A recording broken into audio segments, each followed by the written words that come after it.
Hi mga guys! For today's vlog nga po pala ay hindi nga po muna ako naglabas ng halo-halo dun sa may bahay nila mama. Dahil napag-usapan na nga po pala namin ni Ate Sheil na ito nga po palang ayusin na nga po pala namin yung binili namin na food court. Bali ilang araw na nga rin po pala talaga ito naka-stack dito at ngayon nga lang po pala talaga namin na pagbigyan ng pansin. Medyo busy nga po pala talaga noong nakaraang araw kaya ito nga po pala talaga pinagtuunan na namin ng oras itong food court na gagawin nga po pala talaga namin. Nagpintura na nga rin po pala kami dyan ni ate dahil nga po gusto na nga po pala talaga naming matapos ito dahil magpepiesta na nga po pala sa Barangay Langga at eto magtitinda na nga rin po pala kami doon kaya ito pinagbibilis nga po pala talaga namin yung paggawa nitong food cart. Bago nga po pala kami bumili nitong food cart na ito ay syempre pinag-isipan nga po muna talaga namin. Pangarap ko nga rin po pala talaga ang magkaroon nitong food cart. Syempre hindi na nga talaga kami mangangamuhan pa. Wala na nga rin talaga kasi kung balak pumunta ulit sa Batangas dahil hindi ko na nga po pala talagang kayang iwan itong baby shewit ko. Kaya naman talaga itong sa ate siya very supportive nga po pala talagang kapatid at ayan tinutulungan nga po pala talaga ako sa mga gusto ko sa buhay. Napag-isipan na nga lang po pala talaga namin magtinda dahil syempre wala na nga rin talaga kaming babayaran na tax. Hindi na nga rin talaga mag-aasikaso ng mga BIR at etc.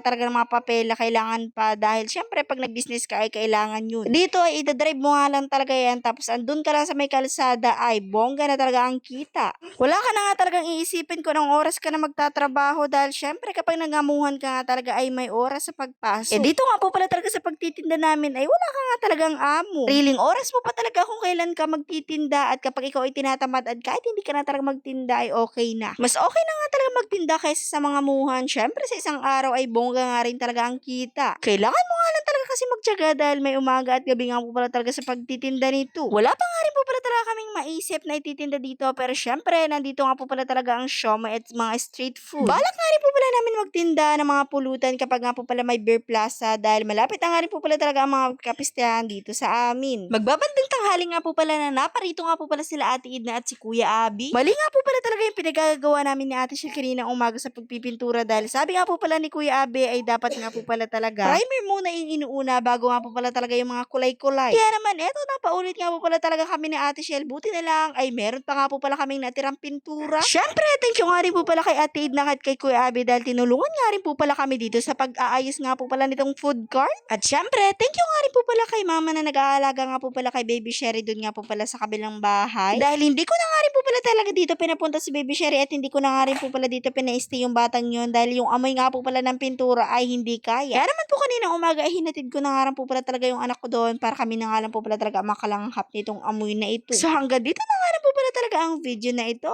See you sa susunod na vlogs. Bye-bye!